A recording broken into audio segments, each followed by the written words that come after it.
আমের চাটনি আপনারা কিভাবে করেন আমি জানি না, কিন্তু আমি যেভাবে করেছি কিন্তু কাউকে একবার বলবো ওইভাবে করে দেখবেন। না। না না, বলবো না, চাটনিটা হোক। বেশ ভালোই লাগবে খেতে। প্রথমে আমি হলুদ মাখিয়ে আমটাকে রোদে দিয়েছিলাম।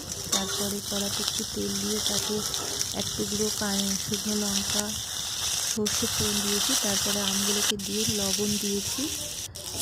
তারপর একটু জল দিয়ে কিছুক্ষণ ঢাকা রেখেছিলাম।